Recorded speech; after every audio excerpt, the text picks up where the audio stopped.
If you've ever seen error code 500 in Blender, don't worry. This is usually not a Blender crash, and it's not always something broken on your computer. In most cases, error 500 is just a generic internal server error, which means the problem is happening on the server side or with a service Blender is trying to reach.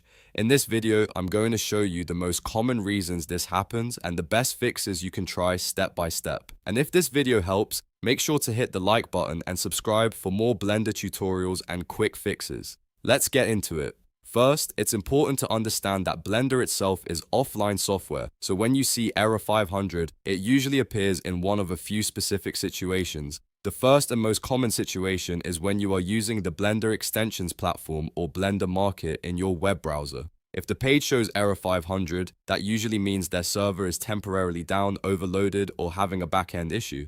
In that case, the fix is very simple. Wait about 10 to 15 minutes, then refresh the page and try again. Since this is a server-side issue, there's usually nothing wrong with your computer, your Blender installation, or your browser. You can also try opening the page in a different browser just to confirm, but most of the time, patience is the real fix here.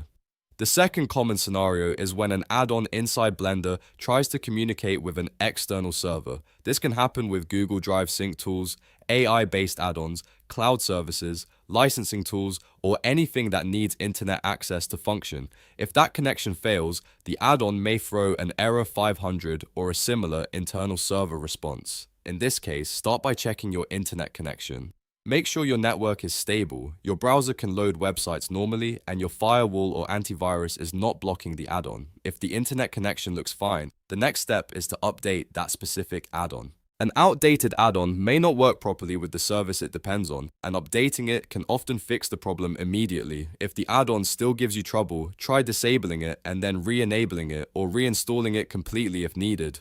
The third possibility is a Windows or system level issue. This is less common, but sometimes an error 500 can point to a corrupted file path, a permissions problem, or even a registry related issue on Windows.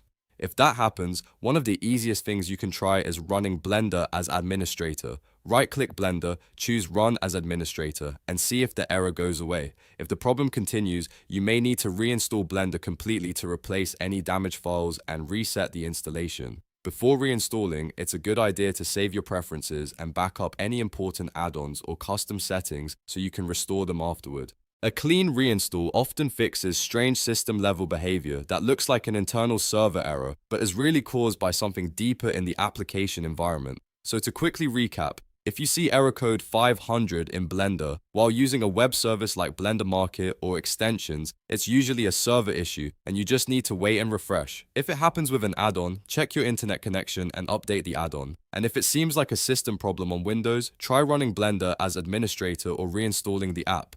The key thing to remember is that error 500 is usually not a fatal Blender issue, and in many cases it can be fixed in just a few minutes. If this tutorial helped you, please hit like, subscribe, and turn on notifications for more Blender troubleshooting guides, beginner tips, and workflow tutorials. Thanks for watching, and I'll see you in the next one.